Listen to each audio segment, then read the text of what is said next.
Hello and welcome to the B&B Show. My name is Brandon Kane. My cohort here to the left side of me is Brendan. Seahawks, Brendan Nelson to you. Brendan, welcome back in the house. Oh man, we got a lot of stuff to cover here today, don't we? Things are heating up, man. Things are heating up. I hope you enjoyed that little lull in the off season because I think it's already over. Yeah, there is no off season, and especially when you're Super Bowl winners, there's definitely no off season. This thing is turning over fast. We've got free agency basically beginning on Monday. Here we go. Let's roll. But even before that, we've got all of this intrigue, Brendan, all of these rumors swirling, the possibility of Max Crosby still out there so temptingly close. And yet, we still don't have any confirmation of any kind of moves, do we, man? I'm sensing a little bit of, I know we were going to talk a little bit about the Crosby thing first, but we're sensing a little bit of some, let's call it nervousness from the fan base. You getting some of that yourself? Yeah, I'm picking up on that as well. And look, I want to say I made a whole video talking about this earlier this morning. And I've talked about it in previous videos. I've talked about it on stream a little bit as well. Like, Look, I mean, what this stems from, of course, and I'm sure you've heard about this as well, the writing's on the wall. Ken Walker is gone, right? Our Super Bowl MVP is gone. Rashid Shaheed is gone. You can tell by the report from Schefter yesterday. It's very hard to imagine anything else happening at this point. We kind of know what we've known for months. Woolen is gone. Maffe's gone. I don't know if anybody's too torn up about that one, but Kobe's gone. Like we're losing a lot of guys straight up. Like I can already see it happening. I would not be surprised if we only end up keeping one or maybe even none of our big free agents. And I think that's got people twisted up in knots a little bit. And I can feel it and I get it. I do understand that people are looking at a team that just won the Super Bowl last year and is thinking to themselves, why wouldn't you want to keep as much of that together as possible? So I get it. But on the other hand, the thing that I keep coming back to is we need to see where this ends up. Like these things that we're hearing right now, losing Ken Walker, losing Rashid Shaheed, losing Woolen, losing Kobe, losing whoever, it feels bad right now. It might not feel bad in a month when we see who we've replaced those guys with. And that's kind of what I've been saying. Yeah, right now it feels bad because we're losing a lot of our better players. But wait and see where this lands. I don't believe that this team is going to just lose a bunch of their better players and then replace them all with backups, guys off the street, and unprepared rookies and just say, let's go. I don't believe that's going to happen. And I don't believe that's something that the team is even considering allowing to happen the year after you win the Super Bowl. So that's kind of what I've been preaching on the channel the last few days. Wait for the other shoe to drop because there is another shoe. There has to be. Yeah, I just don't think John's walking into the season with just, I'm going to sit all in this cap space and do absolutely nothing. First off, I think the second part is that if you ever have a general manager that's earned the benefit of the doubt in a given moment of an off season, and certainly anybody that's looked at our stuff over the last couple of years knows that we're not giving anybody just general benefits of the doubt. But the guy just got a second Super Bowl championship here with him as the only GM to do this with two different reservoirs of stocks of talents of players that you had to do it. He just got that done in a year. No one thought that you could get that done. We had an offseason last year where a lot of the fan base was questioning what you were doing, and look at how that paid off to John's approach. I'm still of that you don't get a blank check on what you do this offseason from John's aspect of things, but at the same point in time, I think he has earned a little bit of goodwill here from the fan base to trust in what he's doing. You don't have to sit here for the next decade and be like, well, he won us that Super Bowl back in 26, so, just got to let him, get it out to the bitter end. By no means, but this is the very direct offseason off of that just occurring, Brendan. Should not there be some accounted for saying, hey, yeah, we should always try to look at things with a critical eye, but also we just won the Super Bowl. Yeah, that's kind of where I am as well. And, I'm the first person or one of the first people to wonder about John Schneider sometimes. Like 2 off seasons ago, he had a disastrous free agency period. And I don't think there's anything wrong with pointing that out. He can make mistakes. He is fallible. But what I would say is that we are way too early in the process to really judge what this is going to be. Like right now, like I said, pretty much everybody knows Walker's gone. There's no way we're going to match what somebody is going to offer him. Somebody's going to give him a lot of money, and we're not going to be able to match that. But what if a month from now, Walker's gone, but instead we have Achane, right? Like, is that not probably an improvement, or at the very least a pretty neutral lateral move where you feel like you've come out of it pretty good? So go ahead. No, sorry. No, I would think it would be. I didn't have a lot to offer, just that. Yeah. It feels bad looks like we're going to lose Shaheed and Woolen and Kobe Bryant, but what if losing those three guys means you can now afford to absorb the Max Crosby contract? Is that not probably a little bit better than having three good players, having one of the best players in the league? It feels bad that it looks like we're going to lose guys like Mafe and Job on some level. I understand that. But what if it results in us having somebody like a Jamel Dean or even a Tyler Linderbaum? We need to see where this goes before we jump to any conclusions here. Like, believe me, if we're sitting here in a month and we've lost all these guys and we've replaced them with 10 Benson Mayowa type signings, then yeah, I'm going to be like, I don't think this is going to work. I think this is bad. I think this is a big mistake. But let's see if that's actually what happens here before we freak out, because as you alluded to at the top of the show, I'm sensing a little bit of a freak out brewing here. I don't know if it's here yet, but I'm sensing the fan base starting to quickly kind of roll over on the whole "in John we trust" thing that I think most people were on board for at the time of the Super Bowl. Well, and I definitely hear you on the 1-year contracts. We'll see how he approaches with free agency and this cap space he has to spend. Is it the worst thing at this time? Because there is a drive to go back and repeat right now, and I'm on board with that. I want to go and be aggressive. I'm captain aggressive. I'm a Mr. All In. Most years that's the way I'm operating. But I'm also like the guy thinking a little bit like, well, what's the smartest approach here? And right now, when I look at this free agent class, Brendan, and I look at this draft class, and I look at, as you painted, a very clear portrait of reality being that unless you want to vastly overpay across the board for your own free agents, you're going to probably lose most to almost all of those. That's a calculation to me that says I may have to operate with a little bit more of a conservative nature than maybe the fan base wants me to as I walk into free agency. Is that a fair outlook on the situation? And is that an uncreative approach to the situation to look at it that way? I mean, I understand where it's coming from. I will admit that if we do go that way, it's going to be hard to sell. Like, I've got this YouTube channel, you've got your YouTube channel. It's going to be hard for me to really sell that and say that was the right thing to do. And I do hope the team has something big in store. Like, they've got a lot of cap space. They do have the ability to, well, not the ability, but they are required to spend a lot of cash this season. I'm sure you've seen now the 3-year rolling requirement for spending cash for NFL teams. I'm sure you've seen that. So that does kind of indicate the fact that this team has spent very little cash the last 2 seasons, and they are now required to spend a lot. And just the fact that you're trying to defend your title, I do feel like you are obligated to go for something. Maybe it's not going to be quite as crazy as we're thinking, but I do think that there is a Super Bowl winner tax you have to pay on your outgoing free agents. And if this team decides they don't want to pay that tax, I don't think that's a bad thing. Like, and I know some people disagree with me saying this, but Ken Walker is not worth $15 million a year. Even with the cap going up, I don't think he's worth $15 million a year. I think maybe you could talk me into 12, maybe, but he's not worth 15. Rashid Shaheed is not worth $20 million a year. I think he's worth more than you do. I would be okay with 15 or 16 maybe, but he's not worth 20.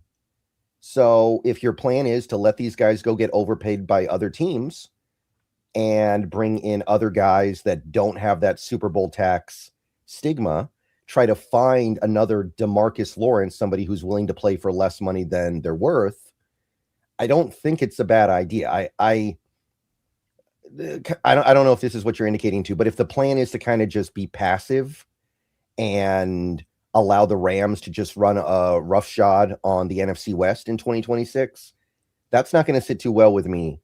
but I do think there's another way to stock yourself up without overpaying for your own free agents. Yeah, I'm not full on advocating for that as of yet. And definitely this is a little bit of the ground beneath us is one that's ever moving. So we'll see what actually comes about for by free agency. But we do have a pretty good idea of what free agents are going to be available on the market, absent some very surprise cuts coming down the line here at the late hour. And we do have a pretty good idea about what this draft class is. And you're going to have that reality facing you where you have stuff you have to fill back in because of what you're going to lose, because what you don't want to overspend. And I'm with you. It's down to like, you're going to have to overspend across the board. So a couple million here and a couple million here and a couple million here and a couple million over there. Well, that all ends up adding up to a pretty good stack of coin that ends up hurting your cap significantly.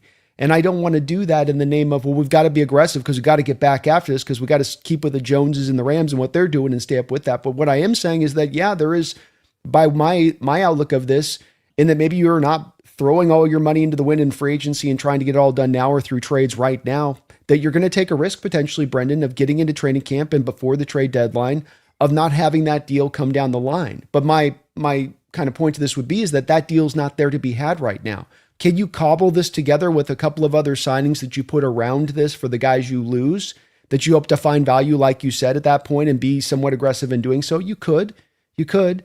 But is that a smart approach? Is that building the best team both now and long term? Is that building a sustained winner into the long term? Or is that more about today and trying to maximize this going back to back, which we know historically speaking is very hard for the very reasons that we're facing right now? And I that's where I come down to going, I find myself a little okay in rolling the dice on that kind of situation, because I look at this situation right now and I don't see the parts and pieces to soup up this car to get us into the season right now where we stand. I'm hopeful that they'd start, and this is the thing about us in the NFL, is that the stuff looks like, well, there won't be anything in training camp. Well, there's probably not going to be anything at the deadline, but then we always see there is something kind of that does end up bubbling to the surface, do we not? Quite often, you're right. Most of the time you do end up having those opportunities come up. You're right. And sometimes it's good to just sit back and wait for the opportunity to come to you, rather than chasing the opportunity with an abundance of aggression. I can get behind that. If the team decides to play things passively this offseason, what I will say is I hear what you're saying. I think that would be a pretty tough sell for a team that just won the title to basically do what the Dallas Mavericks did after they won their title with Dirk back in 2011, where they basically just kind of threw their hands up and said, we're going to prioritize protecting our salary cap over trying to repeat so we can try to go get big free agents in future off seasons. And then they never did get those big free agents. And, that would be kind of tough for me, I will admit. I think you have to at least put yourself out there and you have to at least try to get something going. Like if it fails, it fails. If it doesn't, if you go for it and it doesn't work out, then so be it. But I just hope the plan isn't just let the Rams have their free Super Bowl in 2026 and then try again next year. I just hope that. No, and I'm not advocating for that in every measure. I want you to, chase every avenue you can in free agency and every trade that's possibly out there. But again, there is the imagination and what you want and what you hope. And then there's the reality of what exists. And what exists right now, we're talking about $20 million a year for Shaheed. We're talking about Walker being a lot closer in the department of Saquon Barkley and what he's being paid versus what we hoped he'd be paid in the Dalvin Cook contract. And so in that lay of the land, I'm looking at Alec Pierce being able to go snag $25 million a year in free agency. When I'm looking at that lay of the land, Brendan, that's telling me that's prime market pump prices. And that if I'm going to try to make something happen right now, I am really going to have to swing. And as much as $61 million sounds like on paper for what it is, those two big Jackson Smith, and this is a little bit of a confusion I see from the Hawk fan base out there, the Jackson Smith contract and the Devin Witherspoon contract extension they're going to sign this offseason is not going to not add money to the cap. There's no situation you're giving those guys bonus money and everything else, and the cap's going to stay the same, in my opinion. Brendan, you're free to correct me on this, but you're going to see some chunk of that change having to go to them on that, and it's going to be a decent chunk. No, I agree with that. What I've been trying to say is that it doesn't mean 40 million's gone to JSN and 30 million's gone to Witherspoon. Right. That's what I push back on. Like, understand the way this stuff works, where things get staggered out and the extension itself is appended to the end of the current deal. It's not nearly as drastic as some people paint it to be. Right. It's just that it's an increase over what it is now. And it's the where you take the 61, 13 million's got to go to a reserve of draft picks and your normal order of business during the season. You got somewhere in the neighborhood of about 14 to 19 million then that's going to be taken up by the bonus money within Jackson Smith and Devin Witherspoon's contract. So just take those two bonuses, those 2 points together. That's almost like $32 million right there off the 61 rip. And so while 61 looks like a lot there, and it's still a good amount of money there to go make some expenditures. If you're overspending here and overspending there quickly, the money's gone. It's kind of my point on that a little bit, which is why I'm more thinking there's a better time potentially to strike to not have to pay these prime prices that we got to pay right now. Mm-hmm. And one thing that I did say earlier today as well is to understand that the cycle of the NFL, the way this league works, is that you have good players on good teams and they play good for those good teams for some period of time. And then the bad teams take from the good teams by, in most cases, overpaying those good players so that they can try to improve themselves. But the kind of important word there is the bad teams, right? Like those, the teams that do that tend to be the bad teams. There are exceptions, of course, but usually when you see those big free agent contracts given out to top of the market guys, I feel like most of the time the team that gets the guy ends up not being too thrilled with what they got. Just off the top of my head, I remember when the Eagles signed DeMarco Murray and they basically ran him out of there after a year after giving him a ton of money. I remember that same offseason they signed Byron Maxwell to a big contract, and I think they ended up not really being too happy with the way that worked out. Thinking about like way back in the day, this goes way back, like 15 to 16 years, Nnamdi Asomugha. That didn't work out at all. He completely fell apart in Philadelphia. There is a reason why those teams are typically bad. The teams that go out and spend all that money on free agents typically stay bad because it's not a great way to do business. And look at what the Seahawks did last offseason as an example here. Other than Sam Darnold, who, by the way, was still making way less than the other starting quarterbacks in the league, they didn't go out and spend insane amounts of money on super expensive free agents. They got DeMarcus Lawrence on $14 million a year when he's probably worth double that the way he played this year, by the way. Cooper Kupp, I don't know if he outplayed his contract, but it was not a huge wide receiver free agency contract they gave him. So that's tends to be where you're more likely to end up satisfied with what you get. Yeah. I agree, and I think it's well said, and we'll see how this goes with it. There's a lot of ways to still go here. There's still a lot of possibilities. I do think John's not going to just punt this down to the Rams next year and be like, well, we won the Super Bowl. I'm not, because there's going to be people that are going to say, well, that's not what I'm advocating for. Not what I'm saying to do here at all. I'm saying there is a time where you can get aggressive. It's then get maybe a better player and maybe pay less assets to go and do so. And I'd like to that. You mentioned last offseason, we're looking at Minnesota and we're shaking our head going, man, how can they afford Clark and Will Freeze and the re-signing Byron Murphy? And oh my gosh, they got Jonathan Allen in there. Now you look at them this offseason and what are they doing? Cutting here, cutting there. Rumors of potentially having to trade Justin Jefferson, fighting their way back under the cap, having to find a way. It's like as good as cap space can be sitting and have you looking in 1 year, it can reverse on a dime when you put the bad money out, especially when you overpay. And like you say, bad organizations, that's just what they do. Let's push this a little bit forward, Brendan, into a part of this conversation that's connected here, which is, of course, the latest on the Max Crosby update, which just seems to be almost like a soap opera drama now day to day. It's one rumor of this team today, and then it's certainly going to him. They're going here. It's going to be this package. You're hearing all the details of it, and then the next day, he's playing Dallas Cowboys songs on his Instagram. Brendan, can you make it make sense? Well, I mean, it's a pretty big trade. This is a trade chip that doesn't get cashed in every offseason. And I understand the Raiders are trying to make sure they get everything they can out of it. I think that when you look at the Jonathan, how do you pronounce it? Grunard? I know it's not pronounced how it's spelled, but Grenard. So when you look at the Jonathan Grunard situation, who is a very good player, I know he's not Crosby, but he is a very good player. And you see what he's probably going to get traded for in the coming few weeks here, I think it's a little bit hard to imagine the Raiders getting their dream of, well, what is it, 2 firsts, a third, and a player or something like that. Like, yeah, I think that's probably a little unreasonable, but it feels like this is going to get done pretty soon here. And look, I'll just go ahead and say it. It's very unlikely Seattle's going to be able to outbid other teams. That's really hard. We have the worst pick in the first round, the worst pick in the second round. For the moment, the worst pick in the third round. It won't be the worst by the time we get there, but right now it's the worst. And it's going to be hard to compete when you have a team like the Cowboys in on it that have a bunch of stuff that they got from the Packers and much higher picks because they're not a very good team. It's going to be hard to compete with a team like, just off the top of my head here, even the Detroit Lions, who probably feel Bears like, too.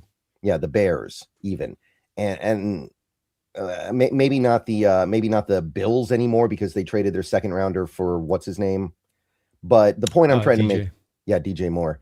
But the point I'm trying to make is it's going to be tough. You're going to have to go a little over the top here. And look, I think Max Crosby is a guy you go over the top for. He is really, really good, and he should be really, really good for the next few years. But at the same time, I am thinking about that 2027 draft that we both expect, I think, to be much better than this draft. And I'm thinking about losing my first round pick in that draft, and that doesn't feel good. That doesn't feel like something I really want to do unless I really, really feel like this is going to get me to the Super Bowl. So we're going to have to weigh that pretty heavily. And look, I'm still for it. If we get Max Crosby, like if we get an alert during this show that we just traded for Max Crosby, I may take my shirt off. I don't know. We're going to get pretty serious at that point. There we go. Get it. Hey, yeah, am I with you on that? Yeah, but at the same time, I understand we probably can't outbid these other teams that are going to be in on him. It's going to take a lot, and it's going to go to a place that I know a lot of people will not be comfortable with. So that's I don't know where he's going to go, though. I don't have a great feel for it. I don't have a great sense of how this ends up, but I feel like it's going to get done in the next day or two here, and we'll see where the dominoes go from here. Yeah, it's turning into almost a little bit of a quasi mess situation from the Raiders. Obviously, they pull off max compensation from this. They look brilliant for making this, take the time it's sort of taken, but they just don't seem to have a certainty on what whether they want to or not. Doesn't seem to be really certain out there. And then that it doesn't seem like people are hitting their compensation that they want of the 2 first round picks in a player. And that there's some of this is, I think that what we're getting from these stories in the background is them trying to kind of push these teams along to up the ante for what they want. But like you say, we're going to find out, and we're going to get resolution on this really soon. I'd celebrate it as well. I'd understand going for it as well, especially if you can keep him on his current contract. It makes a lot of sense. But we should have some resolution on this soon, folks. So I know you're holding on to the Crosby stuff. Just it still remains one that sort of ping pongs around the league right now. Different teams, and we're not the betting favorites. We're not close to betting favorites. I'd be very surprised as us being as much more than just John's made an offer at this point. Doesn't seem like they're necessarily as hot to trot as there are. And it feels like the Cowboys are kind of there's a little bit of a desperate vibe with coming off Jerry Jones right now in there. Yeah, I don't get it. That team was not good last year. I don't think Max Crosby takes them over the top. Why would you do it if you don't? Like, maybe they feel like it does take them over the top. I don't know, but to me, that one doesn't make sense. Like, the Bills, the Bears, the teams that feel like they're that one player away. I get that. But yeah, the Cowboys, like, to me, that's just a move to lock you into a divisional round exit every year. I don't get it either. It's a strange one from my perspective on it. I can only wonder maybe if Jerry's just enticed by it because he doesn't have to pay Max if he trades for him, and that's the draw for him as much as anything else. Well, let's get a couple donations here, and then we'll pop in and start looking at some of these defensive free agents that are in this class. Lord's Disciple, thank you for the $2 donation. Appreciate you for that. Would you bring in Cam Jordan if released? I would. Well, if we can't get Crosby and we can't get Grenard, I'll learn how to pronounce it. Grenard. You got to just remember it's French, so it's got a little French. Grenard. If we trade for him, I will learn how to pronounce it. If we end up, if he's on the team, I'll figure it out. I learned how to pronounce Cedric Ogbuehi the other several years ago, so I can learn how to pronounce that. But if you don't get those guys, maybe the best way to do this, and I can't believe I'm saying this, is to kind of assemble the ring-chasing all-stars of Cam Jordan, Khalil Mack, and Jadeveon Clowney. Just go get the old heads that need that ring and team them up with Derek Hall, maybe throw in even another rookie on day 2 or something, and Just say, okay, guys, go get the ring. Go get it. Maybe. So I don't hate it, but he is old. He's like 36, 37 now, I think. It's pushing it. Yeah, he is old, but I'm also being enticed by this possibility, Brendan, because I think it's one that if you take the collective of those four together, that improves where you were the prior year. If you were to get a couple of those guys and put them together, if we'll see what happens with Lawrence on the retirement stuff, whether he's in or out, but him and Hall, and then stack two more together, like you just said, that's a hell of a 4-man unit, and you can rotate those guys through. You can keep them fresh. Cam's not going to have to play a gazillion snaps. Had still 10.5 sacks last year. So he was able to get to the ball. I mean, that's more sacks than any of your edges, if I'm not mistaken. Yeah. So and that's on a team that was playing from behind a lot. That's on a team that's not rushing the passer, pinning the ears back 24/7 and whatnot. So I like this approach because this is where there's the market opportunity. This is where you can get better performance than what you're having to pay for, rather than what we talked about the show, which is overpaying for the performance that you're getting. That's not the smarter way to go, and doing it over and over and over again down the line. Yeah. And what if those guys play for less than they're worth because they want that ring? I saw something in my Discord the other day. Apparently Khalil Mack has made the most money in NFL history of any non-quarterback ever. So that makes sense. Yeah. He doesn't like what if he says, I'll take 1 year, $8 million, just let me get a chance at this ring, or even a playoff win. The guy has 0 playoff wins in his career. And what if Jadeveon Clowney's like, look, I made my money. It's fine. I know I'm older. Give me. He's on that list too. Yeah.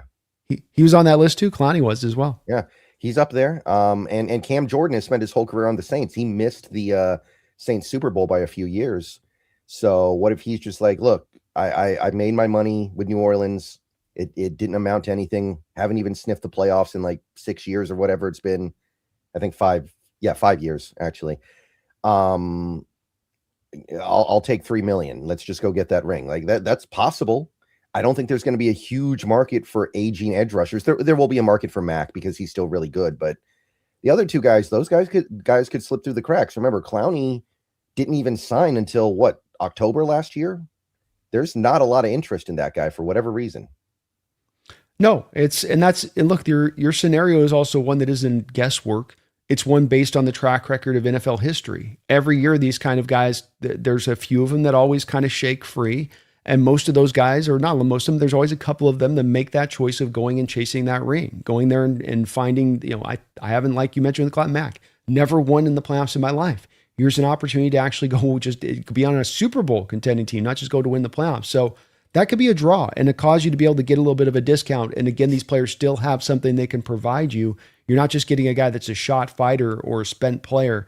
You're getting somebody that can come in rotationally and still be able to go 100 miles an hour because they know that they don't have to play the full game, and then just kind of cobble it together. You cobbled it together last year and it worked. Why not do it again with even a more fierce pass rushing unit, if anything? Yeah, I would say so. I think about some of those games we played in the second half of the season where the edges didn't do anything getting pressure on the opposing quarterback. I think the hypothetical room of, let's say it's let's even go 5 deep. And I don't know if that's realistic, but Lawrence, Clowney, Mack, Jordan, and Hall, like that's probably going to get more pressure over the course of the season than the guys we had last year, because some of those guys went MIA in the second half of the year almost. Yeah, people like to point to the pressure numbers from the Seahawks last year as proof that from the edge group specifically, Brendan, as proof that, well, they actually were really good. They actually did a good job. Well, if you look at the time to throw against the Seahawks, if you look at the time to pressure, and these are stats you can find on NFL.com, you'll notice that actually we take a long period of time to generate that pressure. And these guys we're bringing in have more of an ability to create the quick pressure. It's going to take a time, but I'll get there. But it's going to almost happen. Bing, bang, boom. I'm getting in the backfield. And that's a little bit more what would be nice to add to this edge group. As great as the defense was, there was a little bit left wanting there from my perspective on that group as we went through the season. Yeah, and remember, we also have probably the best interior defensive line in football. They're responsible for a lot of the pressure we get. Yeah, exactly. Yeah, and also a lot of the good pressure from the edges came early in the season. Like Nwosu was really good to start the year, and then the second half of the year he gave you very little in that manner. So some of it was also like, it feels like we got Nwosu's last little burst of gas, and then the second half of the year he was spent. All he could do was hold up against the run well, and I do think there's some value there, but in terms of getting to the quarterback, it wasn't happening. Yeah, well, and there's value there, but you don't pay 18 million on your cap for it as far as the cost for that. So it's a place where they can improve. And Sean McLeo Dart's got a great donation for in combination of what we're just talking about. Thank you for that, John. Says, how do we fix the edge room, draft, wait for free agency, or both? Well, and this is where this pairs nicely with what Brendan was just talking about, where I think both me and Brendan would advocate for address it with those edge ring chasers that can come in on a little bit less of a deal. Maybe it's a 1-year thing. Maybe you do it a 2-year and you put some of the void money for those folks that are saying you've got to be aggressive, and they're pounding the table right now and saying, how dare you guys speak of this as not being hyper aggressive after Super Bowl? Okay, well, do Mac on the 1-year 9 or whatnot, and then take 4 million of it and put in void your money next year, and so it's only hitting you at like 5 or 6, and grab a couple of those contracts, put them all together. And now you walk into the draft and you've got that ultimate, well, if we want to grab an edge, like Brendan just said, sort of, well, if we want to pull a 5th edge on the roster because we love this guy at this spot and where we're picking, then we could, but we don't have to, because we have set the stage up of already solidifying down that edge group for next season. So it gives you a bit of, to me, the flexibility to still double back around in the draft. But yeah, you can, I think this position you can take care of, Brendan, in free agency. I think that generally speaking, rookie edges do very little in the NFL. I think that there are some examples of rookie edge rushers doing great, but for one, they tend to be the generational guys like the Micah Parsons and the Will Andersons, and occasionally you get somebody who breaks through. Like I remember the 06 Bears had Mark Anderson, rookie, who had like 14 sacks that year. Every now and then it happens, but I feel like edges really need that rookie year to learn. And Derek Hall, especially second rounders. Yeah, Derek Hall's a great example, by the way. He did nothing as a rookie. He may as well have been a traffic cone. And then the second year, he's actually a nice player. And this last year, I think he obviously didn't put up huge numbers, but I do think that he was a very valuable player for this defense. But you need that first year to learn most of the time. And with this draft class being what it is, and with our picks being incredibly low, if we're actually going to say we'll just draft a rookie and expect him to go get 12 sacks, I think that's a disaster. I think that's like that'll never work. I can't imagine anybody like Akeem Mesidor, as much as he is already 38 years old. I don't think he's hitting the ground running and giving you 12 sacks next year. No, I don't either. And I think that's a pothole that this team would be smart to avoid. Boye Mafe was another one that was like that, Brendan, where the first year gave you some run defense, but nothing as a pass rusher. This is tending to be what you have to do. And you mentioned those other guys. Pierce had a good year last year, but these are guys that are picked more in the first round, top 20-ish players. You're not getting them at 32 at that point or having that opportunity, especially in this freaking draft. This draft especially is going to be one you're not getting the guy that's going to be able to light the world on fire from the jump. So address it in free agency is my opinion. You could still draft for the whole value board thing where the edge is our highest value guy at the end of the first round. We got to do it. Well, I'd be okay with that, but reinforce it and have guys ready to go like you got with Lawrence last year. No, there's no question about them. They just walk in and they're good to go. Sean McLeo Dart with the other $2 donation. Thank you for that, Sean. Says, are projected APYs accurate at 20 million? I think he's talking about Rashid Shaheed here. Mm-hmm. Ouch. Bad teams. That is what we're hearing. Yeah. I mean, this is part of the problem when you have a ton of cap space, right? When you have a ridiculous amount of cap space, players know. And players go, well, you can afford it, so why shouldn't I push you? Why shouldn't I try to get that extra few million? Like if Shaheed was trying to sign with like I know that with the Shaheed, everyone's thinking about the Raiders. It's kind of expected the Raiders are going to get him. Mm-hmm. They've got over $100 million after Geno gets released. So if you're Shaheed, why wouldn't you be like, yeah, I know you can afford it. Take care of me. Like I'm already coming to your crappy team that I know I'm never going to win anything with. Can you at least make me whole here? And that is part of the problem here. I remember this happened to the Patriots a few years ago when they had an obscene amount of cap space and then kind of didn't do great with it. They did okay. They got some good stuff, but they also ended up paying ridiculous prices for players that were good, but it wasn't what you probably had in mind. So if Shaheed's going to go to a guy like the Raiders, and look, I'm with it. Right? You're not going to win anything with that Raiders team, not for a while. It's probably still going to be one of the worst teams in the league in 2026. So get your money. It's get your money. And there was another one I've been thinking about too. Is remember the Jacksonville Jaguar year they had a couple years prior to that, where they took Shaquille Griffin off our hands at $14 million per year. And then remember they gave like Christian Kirk at that point, what was it, $17 million per year or something like that?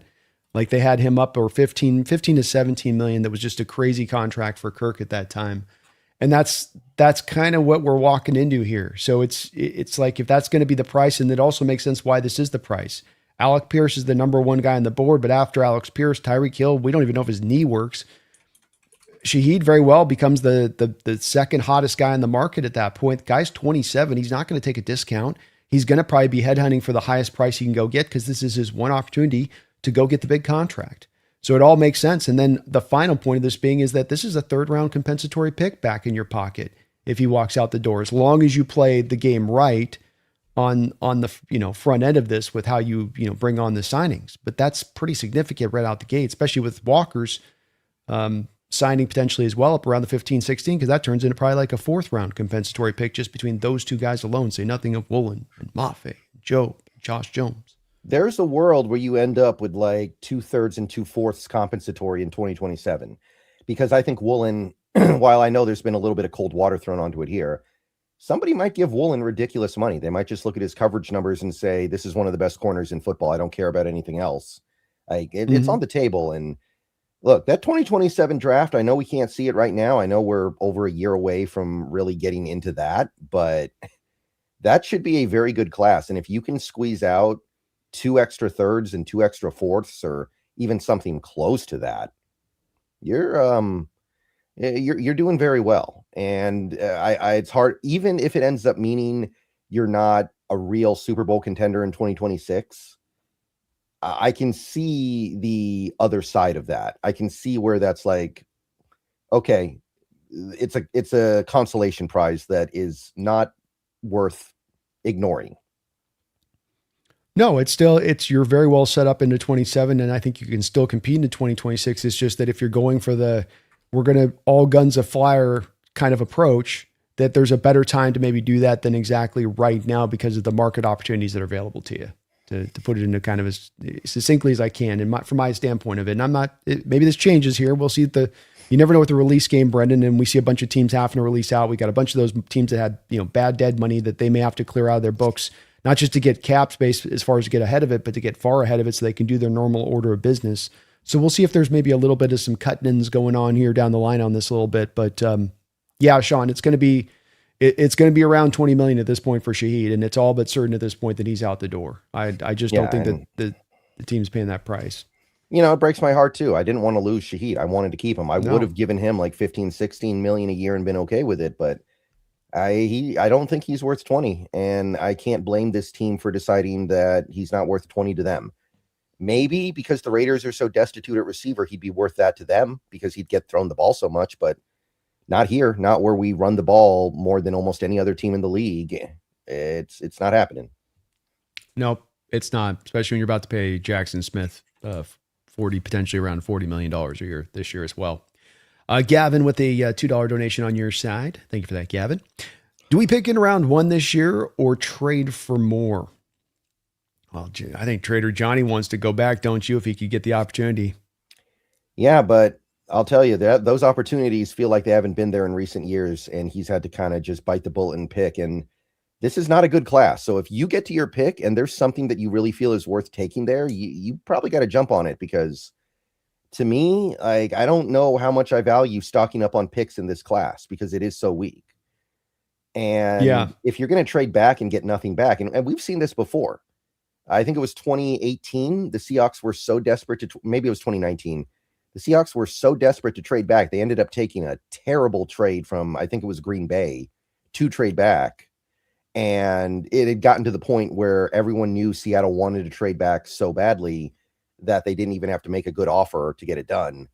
And since then, they haven't really been doing a lot of that, admittedly. So maybe that they learned a lesson there. But I want to see what's there when we pick. To me, this is just kind of it depends. If there's nothing there I like, then sure. But I don't want to miss out on somebody I actually like just because I'm trying to get a little extra capital in a draft that I don't even like that much.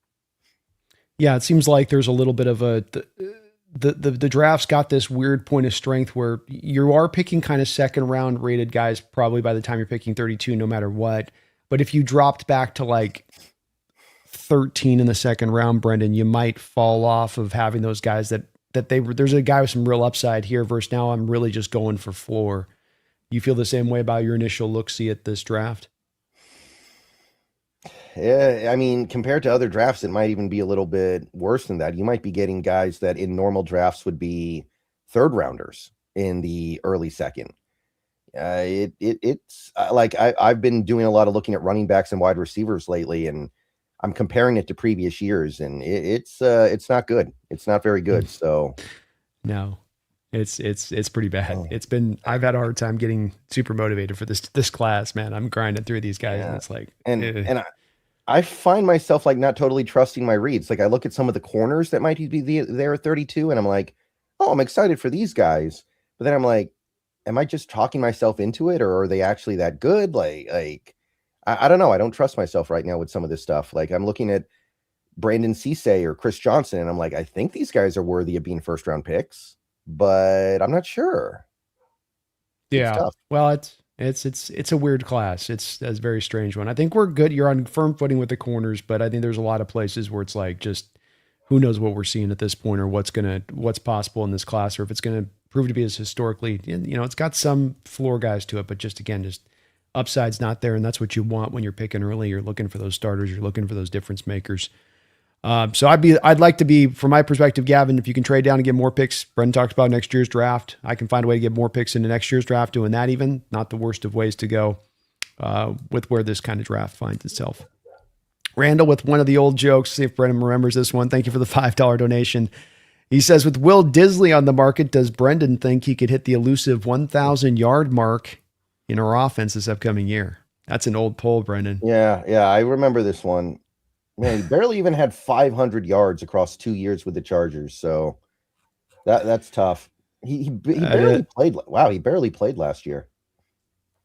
Yeah, I think some of it's been body. He hasn't always been held up well there, but I don't know, man. He's just hasn't kind of quite taken there. I would have thought he would have done a little bit better in that offense, and they of course had the kid out of Syracuse really take off for them last year, Gadsden.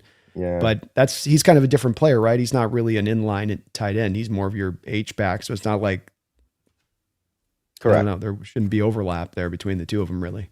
Yeah. I'm inclined to agree with that.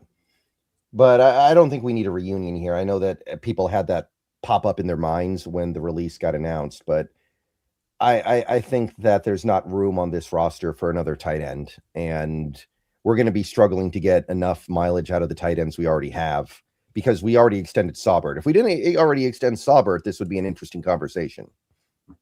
Yeah, I agree. It's one where it's just you've boxed yourself in here pretty tightly to where there's just no room for a tight end, absent you trying to move one of them. And I don't know who you're looking to move at that point.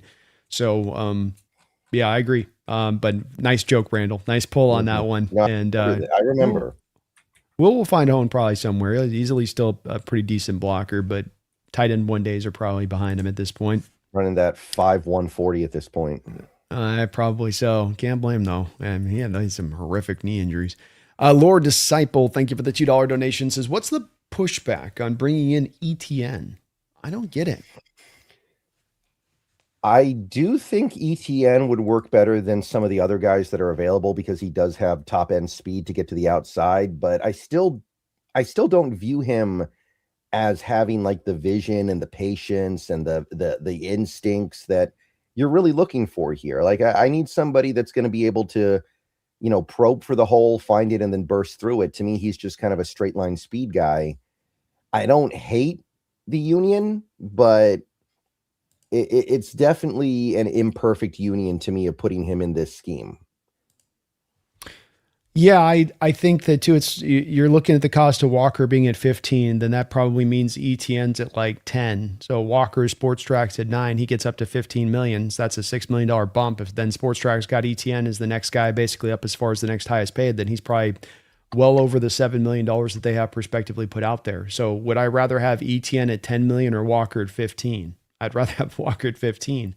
Yeah. I just don't see a lot in ETN's game that is a difference-making component to cause me to be driven to pay him what's going to be very significant money at the running back position. And so, I've watched a lot of his tape. There's not a lot that he does that stands out to me that makes me think like, yeah, I got to go get that guy and I need to spend the money to do it. So I think it's just that to a Lord disciple. You have this alternative option that's not that much more expensive that actually gives you a difference making component to the position that I don't think ETN does. Yeah, and look, maybe ETN slips through the cracks and gets way less money than we're thinking. Yeah, there's definitely a price where it's worth it. Like, it's possible. But realistically, the Jets ruined everything by tagging Hall and kind of causing this cascade effect, combined with the Cowboys re-signing Javonte before free agency, to where the running backs that are out there are probably going to get paid too much money. Yeah. Well, at least the ones that are, it comes down to the decent ones are Walker, ETN, Rico Dowdle, Tyler Algier, and then Isaiah Pacheco, depending on what your opinion of him. But I don't think anybody looks at Isaiah Pacheco as their bell cow or a potential bell cow or a potential guy that's really going to take a significant amount of carries.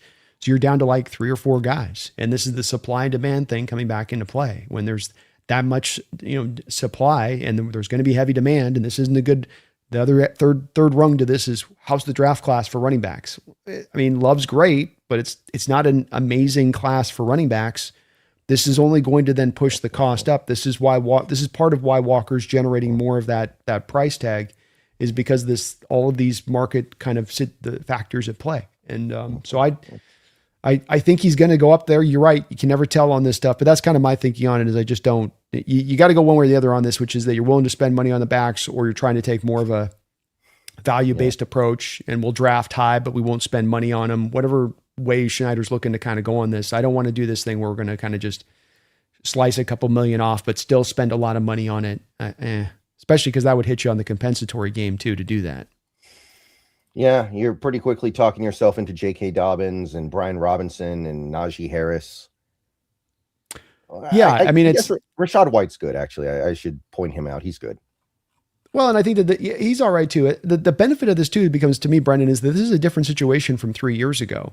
3 years ago, you went and got a difference making back to sort of overcome your lack of scheme and your lack of good offensive line. Now you have an offensive line that's returning all 5 starters, that the running game got better as the year went along, that we saw that wasn't just because Walker suddenly had the light bulb go off, but Charbonnet was getting the benefits of this too. It was because you were blocking it better, and you had the personnel in there to block it better, and you had the right scheme in there to actually maximize it. And so what we know about what analytics have proven on this is that you don't have to get the difference-making running back to be effective in running the football. If you have those other things taken care of up ahead of the line, then having a back that can be a little bit better than functional evil can be maximized, and that guy go out there and have a really good year for you. And I believe in that now as much as anything, Brendan, because I think that haven't we not seen with Charbonnet and Walker this proven out just so true with them trying this approach of, hey, let's just have none of that stuff figured out, and we'll just make the running backs do it all, and let's see if they can do it. Go.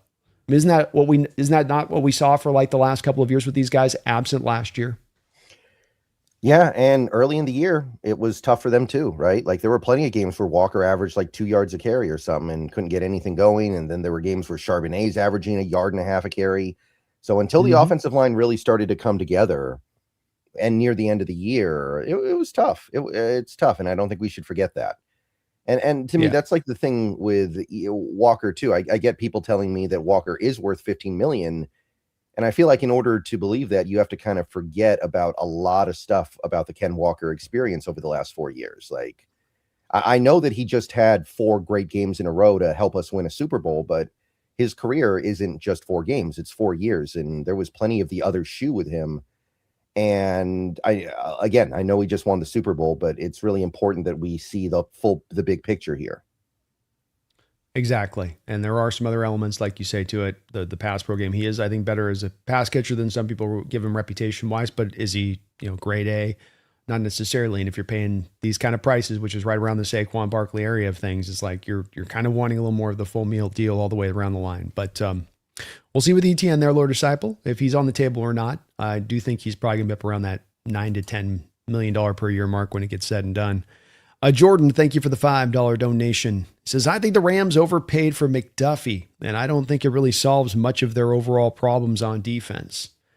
Oh, we hadn't a chance to talk about this, Brendan, so it's a good time to delve into this one. What were your thoughts on the Rams trading of McDuffie for a first-round pick and a third-round pick to the Kansas City Chiefs? I think they get back like a fifth, I think, and I know that Yeah, it was a first, a fifth, and a sixth, and then next year's third. Okay. By the way, don't sleep on next year's third. That's a tough pill to swallow. Yeah, that's definitely sweetens the pot on that deal for sure. Especially considering they weren't picking 32; they're picking mid 20s there, or no, late it was 29. It was 29. Yeah, it's late 20s. Late 20s. But let me say that. I'm fine. I think the trade's fine. I think McDuffie's very good. They really needed a corner. Like the problems they had at the corner position last year were really, really kind of criminal for a team that was so close to winning the Super Bowl otherwise. I can understand why they might even kind of feel like it's okay if we overpay, because who cares? I don't think they overpaid. You got to remember, what you're going to get at 29th overall this year is not up to the standard of what you're going to get in a typical 29th overall selection. So I think it's fine. I know that McDuffie doesn't have the reputation of being as good as the Pat Surtains and Sauce Gardners and Devin Witherspoons of the world, but he is very good. I think that I think it's fine, and I think it's something they needed to do if they're serious about going all in for Stafford's last year this year. I agree with you. I think that you're in Stafford's last year. They're in the go forward. I always say teams got to know where they're at, identify where they are. They're an elite team. You're elite. You got to make go forward moves. I got to say, Brendan, that I don't hate the deal. I understand why they did it, but I do have some questions in my mind from the Rams' perspective on this as to what they're doing. Number one, they love to talk about Carnell Lake, and that fan base loves to talk about how he's their great slot guy and sometimes safety guy. And McDuffie does a lot of his stuff from the slot. He ain't in there 24/7. Carnell Lake? What? Their slot. Quentin Lake. Quentin Lake.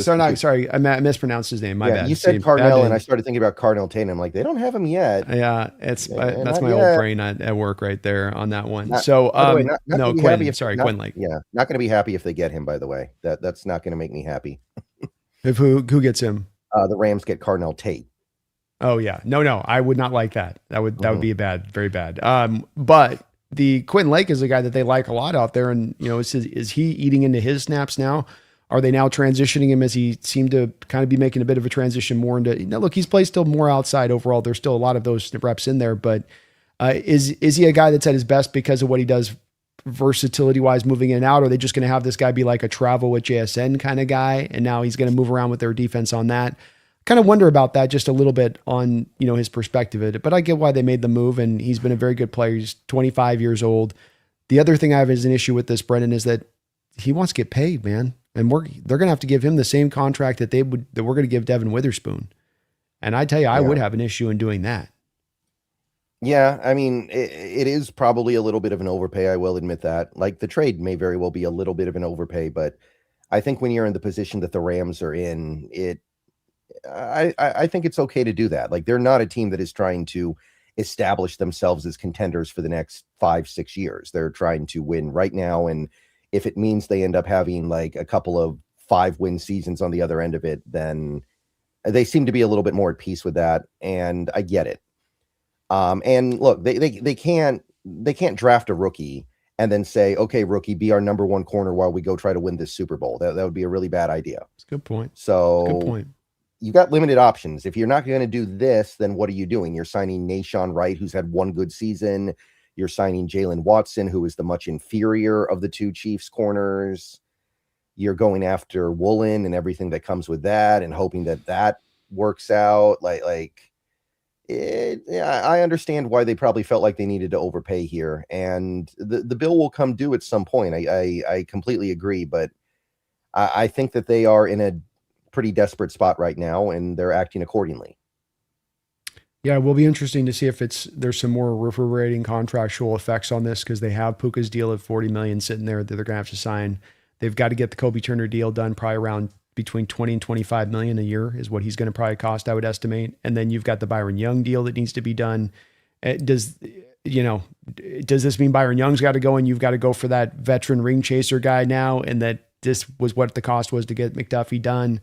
We'll see. We'll see on this. Maybe they'll get it all done like you say, and they just bury the money down the line because they're in full go forward mode and they just don't care. Yeah, a year from now, maybe they're the Vikings. They're doing what the Vikings are doing this offseason. True. It's very possible. Like you said, once Stafford retires, who cares at that point from their perspective? Because you're kind of having to reset the deck anyway. Like you got to go find your quarterback, and it ain't going to be an easy one. So understandable. Yeah, if not for the fact that McVay just extended, I'd almost feel like McVay retires when Stafford does. But I guess he's in it for the long haul. Well, and he can retire. I mean, those coaches can retire. That's the cool thing about their contracts is that it's all guaranteed, and then you can always retire at any point in time, and then just go take a multi-million-dollar deal up in the booth whenever you want. Yeah. So I'm not saying he's going to do that, but that is kind of what's nice for those coaches in those positions. Mm-hmm. Right. So we'll see. I think Jordan too. I think you're intimating a little bit about some of their overall problems on defense. Doesn't help their pass rush, which did go quiet at times last year, and doesn't help them at the linebacker position, which still has some issues as far as especially within coverage and even at times maybe playing the run here and there. So yeah, we'll see how they look to address that on the other side at that point now, maybe in the draft here with it. Randall McDaniel, thank you for the $5 donation. We could sign ETN and Algier for about what K9's APY would be. Well, Spotrac has Algier at less than 2 million, which I think is crazy. My understanding, they've updated it. Oh, he's okay. 5.6 right now is where they're at. Okay. That makes more sense. I read somewhere that he's looking for like 3 years, 22 million, which for a power back, I don't know if I'm super into that, but whatever it is, it's probably going to be somewhere between that and the 5.6 on Spotrac. That's fine. I guess if you put those two together, you're probably right about there. And like, I'd probably rather just have Walker, but at the same time, you're insulating yourself from injury if it's multiple guys, right? So it's a trade-off. Yeah, it is a trade-off. It's one where, again, I think I'm with Brendan on this, Randall, where I would say I'd rather be with the K9 aspect of than going this route. I don't think I'm better going down this route. And especially as Brendan just said as well, I'm really not especially big on throwing multi-years at Algier at this point. I think, to me, I think if I'm John, and I've been trying to think about this, Brendan, from his approach and what he's done at the running back position throughout his time here, not had a lot of success in spending money on running backs. You gave Marshawn Lynch his third contract, that bit you in the butt. You gave Chris Carson that deal, that bit you directly right on your happy ass.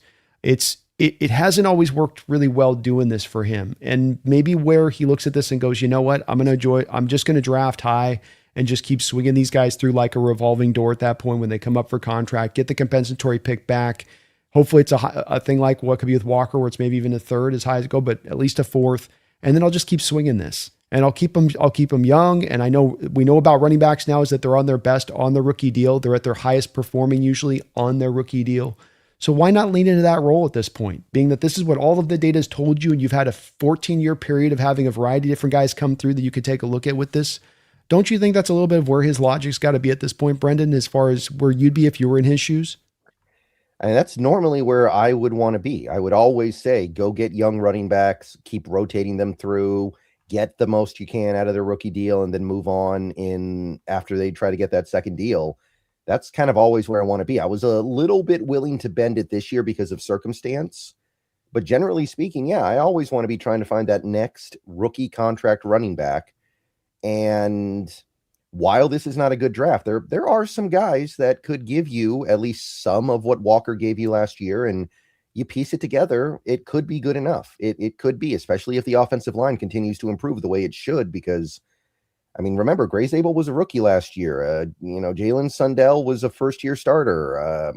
You might upgrade at right guard at some point. Like there's a possibility that the offensive line gets better over the next couple of years, and you end up having an offensive line like what the Eagles had a couple years ago, where they could just plug in any running back and get good production.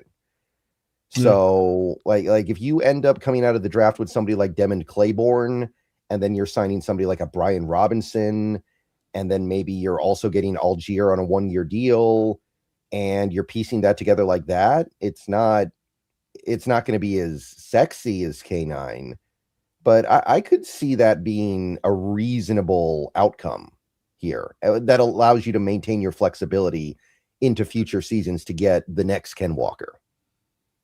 I agree. I just think it's one where there's been a lot of data on this one. Then we've had a lot of different types of ways and directions and approaches we've done for that running back position, how we spend money, how we've drafted.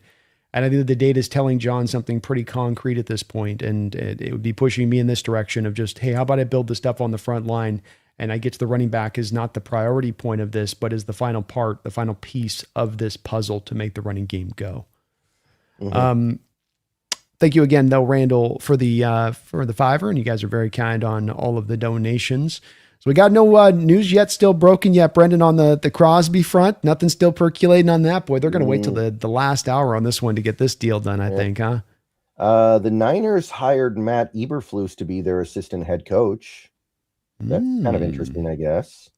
They're bringing in some brain power in there in the building. It's going to be interesting with them with the new DC in there. They're going to seemingly be transitioning to more of kind of a hyper blitz approach. Not sure about that. I guess they do have the linebackers for it. They took what's the guy's name? The really small linebacker, Nicholas Martin. I think he's a pretty good blitzer. Yeah, but, no, he is for sure. I mean, but Shanahan hates that stuff. That's why he fired Wilkes that 1 year, is because of like remember the blitz he had in like that Viking game or something. And he's like, "You're out of here." No, he was blitzing Mahomes in the Super Bowl, and Mahomes kept beating it at the end of the game. Oh yeah, too. That's right. Yeah, I remember that.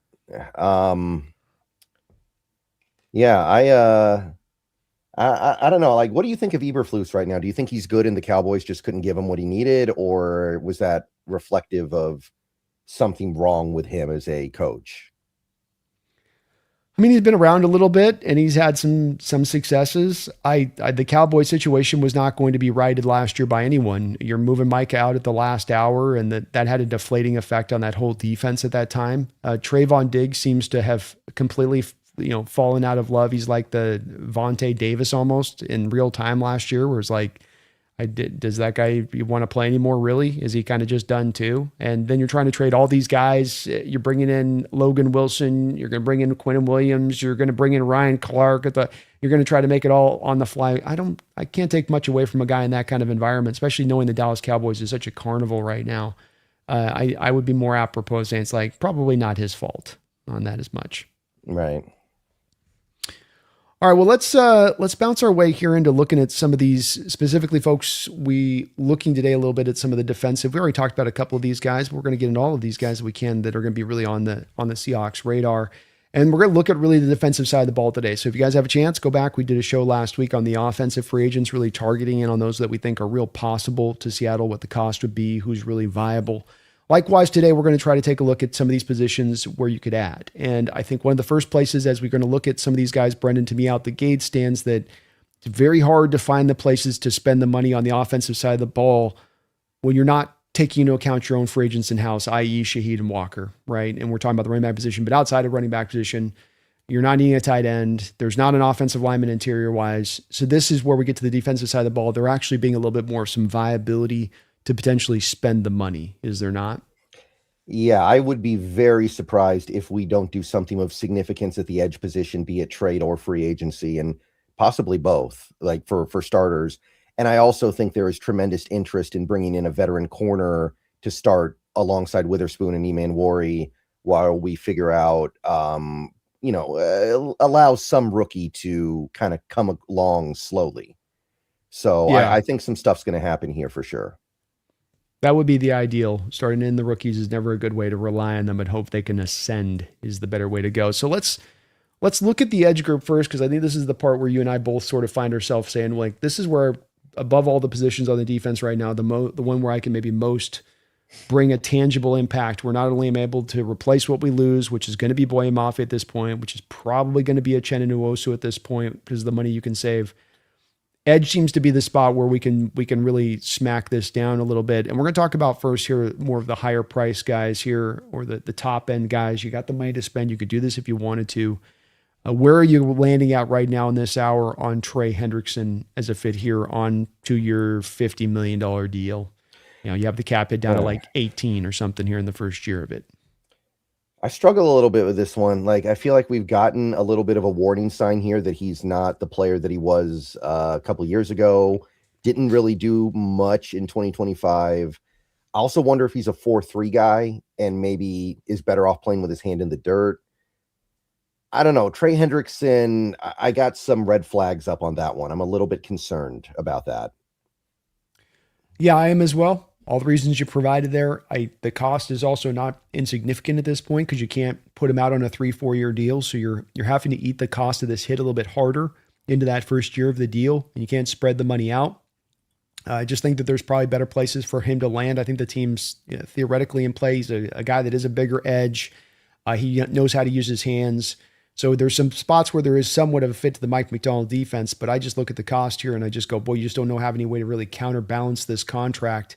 And he ends up being, the one real significant signing you can make, and then you can make a couple of those smaller one-year deals that you love so much, and you're kind of stuck at that point. Hard to see that be your one real big major swing here on this side of it. So I think it's probably a pass.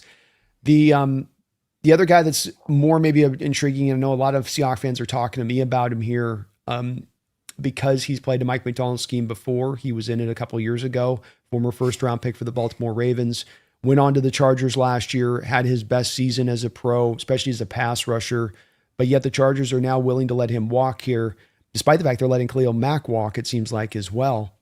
3 years, $58 million deal for Odafe Oweh, which is a little pricey for me here, Brendan. You're feeling like you're paying off that final year of production. Not an older player. How are we sitting here with Odafe? I'm a little more amenable to this one. I don't mind this idea if you feel like that he can be somebody that gives you 10 sacks a year. Like edges, this is one thing that I've learned, and we kind of just, in my mind, got to go with it here. Edge rushers are getting paid ridiculous amounts of money here. If you get Odafe Oweh and he's a 10 sack a year guy for you for 3 years, not even $20 million per year, I think you're doing okay there. I just don't know how good he is. It's a little bit hard for me to figure it out. I don't know if is he slightly better than Boye Mafe? Is he way better than Boye Mafe? It's hard for me to judge. I don't hate the idea of Oweh. Again, he does have the Mike McDonald connection, but I'm not completely enamored with it either. I'm kind of in the middle on this one. I hate to sit on the fence, but that's kind of where I am on Oweh. Yeah, I just, when a guy has his career year right at the end of a contract year like that, I always go, there's a little bit of a warning bell in that for me. He is 27 plus. So, relation to Mafe and some of the things you have with Mafe's worries as well, being a little bit of an older guy where it is topped out. They are kind of to where they're going to be. And this is the other part of coming back to where I think that the 1 year deals you can find for the ring chasers and cobbling them together, is it better to take a guy with Odafe on a 1 year that'll cost me $19 million per year basically, or go find a couple of those guys that can come up to that same hit for the 2026 contract, and then I don't have to do multiple years beyond that. And that to me is where the alternative to me is just so much brighter and more significant than taking this approach with an Odafe, because I just think you are paying for a bit of that hope that last bit of performance he showed you, which has not been his standard really, is the one that's truly going to be him. Now, he did have a good year in 2024 too as well, so I don't want to take that away from it here, but both of the last two teams he's been on have been happy to see him walk. And that another, to me, is a little bit of an indicator there on that one, that maybe you want to be careful on this one. Yeah, I get it. I'm amenable to it though, because I feel like he could be a long-term answer if he is good. And again, I don't know how good he is. This isn't like, there are edge rushers out there who I know how good they are. I know that they're really good players. This guy, I feel like, could go one way or the other. Like if he ends up having 2 sacks next year, it won't shock me. If he ends up having 12, won't shock me either. Yeah, I agree. And this nice part about this is Mike is intimately aware of this player, having coached him before, so he's going to be able to give you that secret sauce as to what this guy can bring and can't bring to the football field. Now they have Khalil Mack up there pretty high to Sports Track on a 1 year, $18.4 million deal. I think certainly if he just wanted to go be the highest priced guy out there and go get that big contract, maybe he can go get something around this. I don't think he's getting that. I don't think he's signing for that. I think he's a guy that is probably going to be more looking to see if he can find you maybe got to pay 12, 13 on a 1 year or something, but I don't think he's going to get up high as 18. Now, this one is the one that is the one you and I think both find ourselves kind of looking at going, well, that's where I can see someone 35 years old, but still played in this defense, still really good edge rusher last year, good all around player. I still see the dream here with this guy. Yeah. What if he plays for 10 million? What if he's like, look, I just want the ring. Remember the end of Chinatown and Jack Nicholson's talking to the guy, what do you need more money for? What do you have what do you want that you don't already have? Like at a certain point, I do think when you get to an age, you got to ask that question. Like, If Stafford really wanted to, he could probably get $60 million a year, but he's not going to, and I can understand why he doesn't need to. So for Khalil Mack, you got to kind of be in the same place, I think, and I'm all over it. Even for like 12 or 13 million, I'm all over it. Yeah, I am as well, especially looking at these market prices for those guys you have to give the multi-year deals to. It's like, it looks way more attractive to me versus the alternative. And I think when you look at the Adolphe contract and all the questions you have with it, Brendan, this is also, I think, why we understand the team is dancing around Jonathan Grenard as an option. Because here's a guy that's going to be on 2 years left on his deal. He's going to be a much more insignificant cost as far as the price. You're not going to have to worry about as much guaranteed money. Maybe if he has a good year for you this year, you're signing him to an extension after this season. But for a second round pick, you're getting a little bit more certainty as far as that probably being the cost for him. Understandable. Jermaine Johnson, you said? Jonathan Grenard. Oh, okay. I'm sorry. I don't know why I heard Jermaine Johnson. My bad. No worries. But I think that's where he proves to be that a little bit more of that attractive point versus going with one of these sort of, multi-year type deals, or like the Kwity Paye deal as well. I just don't think that's really on the table for us to go swing that. I don't think I can't see the team in on Kwity Paye myself. Yeah, he might be a 4-3 guy. I'm not sure, but he might be a guy who's better off playing with his hand in the dirt too. And he didn't have a great year last year. It was a little bit of kind of a fizzle after there being a lot of hype around him having a good year. And for most of the year, Indy was pretty good. They were forcing teams to throw the ball against them. You'd think he'd have a little bit more production than that. You would. I think that's why they're letting him walk, is that they had hoped that there was going to be more here from him. Seems like Indy might be doing this too with potentially Pittman this offseason if they release him. It's kind of like, we liked you. We did not like you. You just didn't quite give us as much as we had hoped you eventually would give us. Mm-hmm. When we get to the mid-level guys that we have on our list here, these are not guys to me that have a lot of attractiveness. Jalen Phillips has got a heavy injury history going back to college. Joey Bosa doesn't seem to want to play the run anymore. Do any of these guys, Malcolm Koonce, Joseph Asai, spark interest from you on your side of it? Osai would be okay. That's the only one that I'm kind of interested in at all. I don't like Phillips at all. Too many problems. Bosa doesn't fit. I feel like, did Malcolm Koonce play football last year? I feel like he's, or maybe it was 2 years ago, he missed the whole season. You're kind of banking on Koonce bouncing back in a big way because he's not been good for the last couple of years, or not in some cases, not even playing, I think. Yeah, he didn't play in 24. Yeah. So Osai's the only guy I'd kind of be interested in, and I'm not like hot to trot on him. I just think it's a decent option. Would you do it at $9 million per year on a 4-year deal? I mean, $9 million is not bad, is the thing. For an edge rusher, if he's going to actually play well for you, I'm okay with that. He's got 10 sacks in the last 2 years. Yeah, I mean, in today's market, that's probably about right for $9 million a year. I don't like the 4 years that much, but at least that lets you spread the money out. Yeah, maybe so. I'd have to be out on that one myself. If I'm putting this money down, I think I can always go find vets around the price to give me that kind of production. That's such a low floor to have to hit for a player at that point with a guy like this, that I think you can find that elsewhere without having to spend that money. Mm-hmm. Keeping it rolling here, just some decent value type free agents here, Brendan, that are possibilities. Arnold Ebiketie, that the team reportedly was really in on ahead of even Boye Mafe, hoping that he was going to land on him, got selected just ahead of their pick of Mafe by the Falcons. He's now available on the market. Former LSU Clavion Chason, the stunt king, is out there at 326.9, coming off a good year for Patriots. Older, longer guy in Leonard Floyd at $1.89 million. And then Al Quadin Mohammed, 2-year, $15.8 million, coming off a couple of good years there with the Lions off the edge. Any of these guys spark much interest for you? Ebiketie would be kind of nice because he's kind of like Boye Mafe for almost half the price. That's not bad if you swap from that to that. But if you're going to go there, I almost feel like you're better off drafting somebody and paying even less, because it's not hard.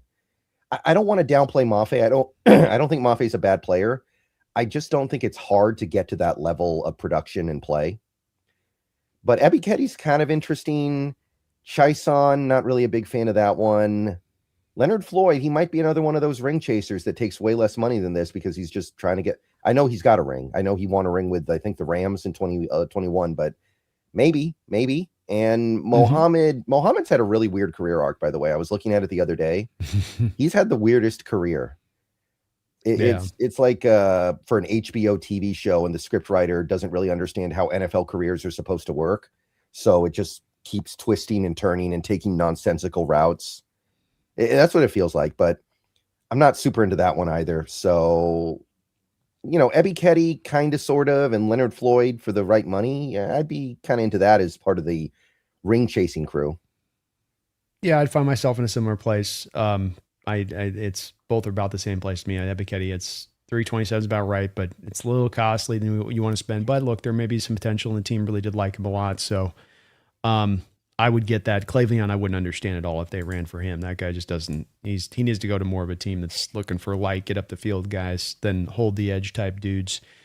Draft free agent edges. These would be guys with a lot, more value across the board kind of situations. We talked about Cam Jordan a little bit. AJ Epinesa, never quite getting there with Buffalo. Von Miller still 9 sacks last year with the Commanders, working out of like 30% of the snap rotation there. Jadeveon Clowney, again, just keeps cooking up solid seasons by all the statistical indicators you want to look at, from how he's graded to how he performed when he's on the field, and doing so on, similar to Von Miller, doing so on a very efficient number of snaps. Oh yeah. Dante Fowler, another guy that's got a little bit of a power edge background to him. Hassan Reddick, Derek Barnett. I like some of these guys, Brennan. I know we've talked about some of these guys, but this is where, to me, you look at the numbers here versus the funny numbers we saw at the front of this with some of the top end rushers, and I go, why not? The cobbled together approach just seems so smarter in every way I look at this prism. Yeah, I mean, the Von Miller thing, I know we kind of made fun of him a little bit last year because he's not what he used to be, but if you could get him even at, like, let's say he takes $5 million because he's already made plenty of money in the NFL. Like, he robbed Buffalo for a ridiculous amount of money and gave them nothing. Like, you're going to get $5 million worth of Von Miller in 2026 if you like, no problem. And we all love Clowney around here. If you don't like Clowney, we don't like you. That's our catchphrase on this show. That's right. Tell him. Mm-hmm. Cam Jordan, same thing. Epinesa, I don't see much there. Never really got to where we thought he was going to be. I remember liking him in that draft, but that was a long time ago. Fowler would be kind of interesting. Another potential ring chaser. Maybe you could get him for less than the $5 million he's marked at. I feel like Reddick doesn't have much left in the tank. He hasn't really been good for the last 2 years, but maybe another ring chaser. And Barnett, I don't know much about. I feel like he's always been a 4-3 guy. In fact, I believe Philly traded him or let him go in part because they were switching to a 3-4. Yeah, the last two guys don't do nothing illicit, but you put together, you look at the cost of a guy like Odafe, it's like I could sign Clowney and Jordan for the combination and much less of what's going to cost on Odafe on average per year. That to me is just much of a more smarter approach all the way around on it at that point. So this is where the value lies to me in this free agency, especially as you've mentioned multiple times. And I think it's important to mention for this reason is that you haven't been in that Super Bowl stance very recently. You haven't been that place that is the destination location where teams can look at you and say, yeah, I can really look myself in the mirror and say, I'm going to Seattle to go and win a Super Bowl. And you had DeMarcus Lawrence literally doing it last year in an interview, and he played off for him. I mean, that can't hurt the players see that and they go, look, he said it and then he did it. I could do that. So hopefully we get to benefit from this in some way, in this manner. I think we will at some point or another. I think people are going to look at this program as a spot that, with the coaching, with the commitment to winning, with the fan base that's in place, I think that's going to be a draw. I think it's going to be a draw. And all you need is a couple of these guys to put this pass rush together off the edge. We'll see which way they go with it, Brendan, but I see value as being the better way to go here above all else. Yeah, and it takes a lot for us to say that we'd prefer to build a defense out of old guys, but in this instance, it actually feels right. And we may regret saying that in what would it be, 9 months. We might look stupid, but I think in this instance, I'd rather build an edge room out of a bunch of old ring chasers than give a ton of money to one guy who hasn't given you production necessarily to accommodate that pay. Fair enough to say it that way. Yeah, for some of them at least. Like I'd say that Max Crosby would be worth what you give up to get him, but even then, it's like. I mean, more in the Odafe, area of it, or Kwity Paye area of it. Right. I agree with that. And look, if the team wants to go, let's say they do the Grenard thing, that's fine. I'm not going to have an issue with that. Or Grenard. Yeah, Grenard. If they do that, then I'm going to get excited about that too. But the idea of assembling the ring chasing all-stars does kind of appeal to me in a way that normally I might shy against, but I don't think I need to shy against it this offseason. I'm with you on it. This wouldn't be something I'd apply every single off season, but just with this off season and what we have available to us and what we're seeing, there is market opportunity. I think some of this too is the Brendan that we're kind of in an era right now where the true like difference making edges are kind of falling away. You know, TJ Watt's kind of becoming lesser, and Max didn't have his greatest year. And look, freaking Garrett's still lighting the world on fire, and Will Anderson is ascending a little bit, but we don't have the plethora of just, you know, remarkable, you know, difference makers out on the edge here, especially those that would be available to go grab. And so in light of that, you have to kind of look to the alternatives, in my opinion, to make this thing happen. Yeah. There's one other guy I didn't list, but we should mention him real quick because this guy was released so you could get him without messing with your comp pick game. Bradley Chubb. I kind of forgot about him, but how do you feel about Chubb? Another guy that I think is getting a bit into that age, like a bit like Bosa is, where he knows he's going to get paid by what he does in rushing the passer and sort of takes his downs off at times when it comes to defending the run. I think he's always been another guy that's been about what people see as his sort of draft profile versus what he's actually been as a pro player.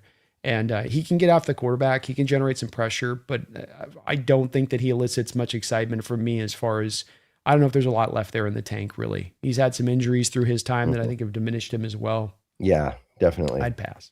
All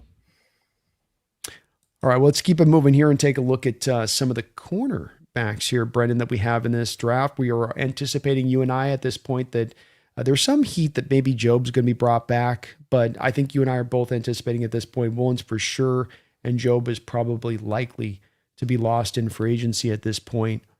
So at the rip of this, we're going to look at these top guys here at the front of this, and is the approach here from your standpoint coming into this similarly to look for one of these guys, or are you going to be more into looking to find a bit more of the value on the free agent corner class? I would definitely like to try to find a guy on a 1-year deal, so that way you've got a plan in place. Witherspoon, Eman Wari, long-term solutions. The other outside corner, along with Witherspoon, is there for 1 year to help kind of bridge the gap while you have some appealing rookie, because I think there's a very good chance we take a corner in the first round this year. And then basically you allow the rookie to take the veteran's job over the course of 2026, or maybe take it over in 2027. So I'm not really trying to go multi-year with a stud here. I'm just trying to get somebody that can pull me across the finish line. And I know that's a little bit weird to say in a year where you're trying to defend a Super Bowl championship, but it is kind of the way I want to play it, which is why the Marlon Humphrey idea seemed great. Now, we don't know if Humphrey's actually going to get released or not. They're saying he's not going to, but I feel like the Ravens, every time they say something that's all pie in the sky crap that you know is never going to happen, like, oh, we're going to keep Linderbaum, and we're going to extend Lamar Jackson, and we're keeping Marlon Humphrey, and we're doing this, and it's like, no, you're not. Shut up. I agree. I think there's a lot of teams right now playing that silly, weird game right now where they're all trying to like push everything to the last moment and then sort of dump it. But I've saw the same reports that it seems that they're trying to come back around saying that they want to keep him now. And I don't know why they'd want to keep him. He was not very good last year, and he's making a ton of money, but you know, $26 million cap hit or something like that right now is what's costing him. Yeah. So yeah, like these guys, like Nashon Wright's only had the one good year. He was like a bust before this last year, and then he had a really nice year for the Bears. Jalen Watson, he's all right, but I'm not super hot to trot there. Jamel Dean's interesting because he's a little bit older. Maybe he'd take a shorter term deal. Maybe he'd want another ring. Maybe that would press on him a little bit more. Cordell Flott's kind of interesting. I remember a lot of Seahawks fans wanted to trade for him at the deadline last year. I don't know if he's so interesting at almost $10 million a year for 4 years, though. I like him. I do like him. I think that he's a good fit for this defense, but at that price tag, I'm a little bit of a harder sell. Yeah, I was watching a little bit of his tape the other night. He's a solid player, but we get to the place of the cost starts to get a little bit high, and Dean's at that spot as a bigger cornerback too, where once that speed starts to fall off, the change of direction stuff, being the bigger corner, can always be kind of exposed up a bit. I'd be worried about giving him that contract right as you're about to walk into that cliff. Jalen Watson's interesting. Bigger corner out there, could be a bit of a fit. But again, I come back to the Chiefs. Seem to always get good corner play. They seem to let their corners walk. When they let their corners walk, when they let them move on, they seem to be on the right side of that. They don't seem to be get getting bit in the butt by letting those guys walk and have that happen. Now they don't have the money to spend, so they're not just letting these guys walk because those guys are at the end. They're done. They're like Marcus Peters, or they're done. They're like Les Snead was. No, it's a difference. Not Les Snead, but not Les Snead, but Ladarius Snead. Yeah, I can't say these names right today. I'm mixing all these names up. Ladarius Snead.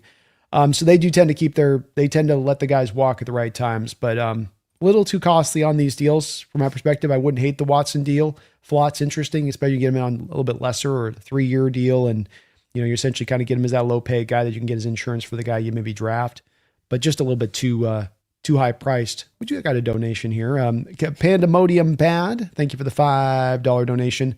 Kavon Thibodeaux, he's cheaper, younger, higher potential. Giants will want Carter to start. So Kavon Thibodeaux via trade. Yeah, I'm interested, but the Giants got to be ready to eat that crap sandwich on the trade return. I'm not giving up that much for him. I think there are. I can't go crazy here. Like, you might be taking a pick swap in the 3rd to 4th and my 6th round pick, and that's it. Like, there are worries about this guy. Like, remember, this was the guy who went to the combine and started trying to get people to buy his crypto coin or whatever. Yes. Like, there's some weird energy here. Yeah. I will admit with his Pandemonium Bat, I'm still just kind of driven a little bit by, I feel like a lot of his pro career has kind of confirmed what I thought about what he would be coming out, that he'd be a talented guy that could give you some flashes at points and times, but that he was not going to make some big major second contract, that he was not going to realize the potential he flashed and what he showed you on tape as far as this physical athletic profile that he gives you at that size. And that's what he's been as a pro. He does the 11.5 sacks in 2023. Since then, he's had 8 sacks in 2 years.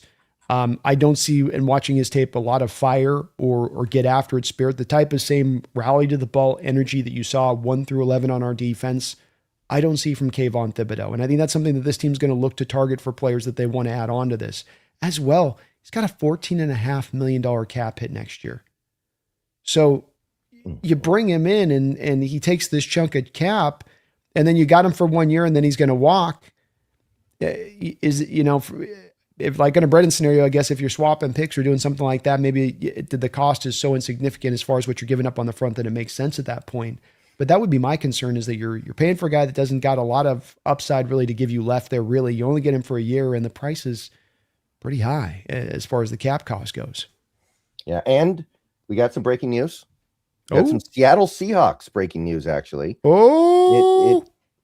Look, I mean, it's good news in my book. It's good. So let's just take a second here. So, you ready? You're freaking me out there, man. You're freaking me out. Okay, hit me up with it. Let's go. So the Seattle Seahawks have agreed to a 2-year deal with Drake Thomas worth $8 million total with a chance to make $9 million. So Drake Thomas, for less than the second round tender, by the way, for less than the second round tender, have retained Drake Thomas on a multi-year deal, which to me is a huge win, because I was ready to give him that second round tender for about like $5.7 million for 1 year. We got him 2 years for, say, it's $9 million. I'm pretty happy about that. Let's go. I'm good with this, man. I don't know how you'd hate this deal at all. The cost is well within the means to do it there. I think that gives you some insurance, gives you some depth there. I love it, man. So and now we can include Tyree Schneider in the Crosby package, and we don't have to worry about that as much. Yeah. So there's that as well. Yeah. So I know that this is not a Crosby trade. This is not a Grenard trade or Grenard trade, but it's pretty good. I mean, I don't think anybody can be disappointed in this unless you were in love with CJ Allen and wanted to draft him in the first, and now they're not going to. Like, that's the only angle where I could see any downside here. This is good, man. This in my book, this is really good. I agree with you. I think that this is really good as well. I liked what he brought. He kept getting better every game that he kept playing throughout the year. He was good throughout the playoffs. He can do a variety of different things for you as a will linebacker. He's so fast, very instinctive as a player, worked really well in tandem with Ernest Jones. It does suck that you don't have a pathway to getting Tyrese Knight back on the field, because that guy still played pretty well for you at times when he could get out there. But again, maybe they're looking at putting him together in something to where they can find a way to make this work with a package potentially, which wouldn't shock me as a secondary point in this move going down like this. But good for Drake. He earned that deal. Shout out to a lot of Hawk fans. You know, when we got this kid back, I'm sure you saw in the same in your chat, initially got him. I wasn't as well aware of him. And there were a lot of Hawk fans that were tapped into him like, man, we got ourselves a player here in this kid. He can do something. And you guys were proven right out there. So kudos to you. Yeah, I'm on board with it, man. I mean, hey, if you're not going to go get the Max Crosbys of the world, then keeping some of your good players for a really good price. And by the way, this is a very good price for what I think Drake Thomas gave you last year. I am on board with that. Yeah, I like you said, I think how do you could be down on this deal and look at it as anything but a smashing deal for the Seahawks on this? I don't know. Especially as you're about to look and watch it across the landscape as you're going to, lose 5 or 6 of your free agents now out the door. And he was the 23rd highest graded linebacker, off-ball linebacker in the sport last year, just behind Carson Schweisinger, who I believe was the defensive rookie of the year last year. Mm-hmm. So if you want to put the perspective of where his performance was in general terms, that's kind of a good spot to kind of, understand what he brought. And that's good value for that, man. There's nobody I think that can poo-poo this deal. Yeah. All right. Well, let's keep it moving here. We got our, so we both kind of were on the same page as far as the top level corners. The price is a little bit too high. This is a deep draft with cornerbacks, Brendan. You could double dip in this draft, and I think you'd be in a better position than overpaying on these guys necessarily. So we're both in the same place as far as let's keep an eye on Marlon Humphrey. Let's see if there's an opportunity like that presents itself, but not necessarily these kind of contracts. Yeah, and they're probably like, I'm not saying we should do this because I think he's probably done, but Lattimore is going to get released this offseason. That's something maybe you could look at. I feel like he's done, but maybe he's not. I can't completely rule it out. Snead apparently is going to get released as well from the Titans. Christian Fulton, Deontay Banks from the Giants. You could try a reclamation project there. There are going to be some things. I don't think you need to go to this price point. No, I don't think so as well. So something to monitor and track there. We got mid-level cornerback targets potentiality. Monteric Brown, Cam Taylor-Britt, Greg Newsome, Trayvon Diggs at a 1 year, $7.5 million, which I don't think he gets that, but you never know. Somebody might go crazy. He could get on the field for the Packers when they try to sign him after the Cowboys let him go. Newsome's getting a little bit up there age-wise. He's not old, but 27 plus.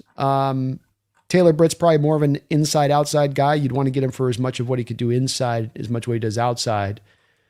So I'm kind of not as much here. I think you could talk me into the Newsome deal being interesting because the price isn't super high at that point. He's a guy that's been a pretty good player here for some years, kind of out there on one of those bad organizations through most of his time, right? So he gets kind of forgotten about because of it. Yeah. I don't know. His PFF grades are crap for whatever reason. And look, when it comes to zone defense, I think PFF needs to be kind of not taking that seriously because I think they've admitted they struggle with zone because they're not always sure what the responsibility was. So I'm not trying to defer to PFF completely here, but I don't know how good he is. I feel like I can do about as well for a lot less money. Like you try to find the next Josh Jobe. That was the guy you got basically for free before I get Newsome. Nobody here really does much for me personally. I don't think Diggs is really a fit, and I don't think he has much left. I think the injuries have just sapped his effectiveness, and even in his prime, he was somebody that would give up a ton to get what he got. I mean, it was one of those, I've got 10 interceptions, but I gave up 1,000 yards in coverage this year. Just like, woo. Yeah. And I don't know much about it. And Monteric Brown, I'm pretty neutral on. I don't have a good feel for that either way. Yeah. Yeah. I'm basically brass tacks. I'm the same. I don't think Newsome's making quite that contract, but if you get the tires low on him, maybe. But all these are probably a little bit still too pricey, even though they're more mid-level-ish. Still probably a little bit too much. Dig, especially, I don't want anything to do with that. He also doesn't want to tackle most of the time. So that's also another part of Trayvon Diggs that he brings the experience. We get down to more of the flyer corners. Eric Stokes, 322, so 3 years, $22 million. Jonathan Jones, 1 year, $5.1 million. Rasul Douglas, 1 year, $4 million. And Adoree Jackson, 1 year, $1.8 million. To me, Douglas could make some sense here. He's got familiarity going with the Baltimore Ravens defense and playing pretty well within it a couple of years ago under Mike McDonald. Stokes had a little bit of a career reinvention with the Raiders last year, playing solidly for them. Any of these guys stand out to you on this one? I think the Rasul Douglas thing is really interesting as like the poor man's Marlon Humphrey signing that we may not be able to make.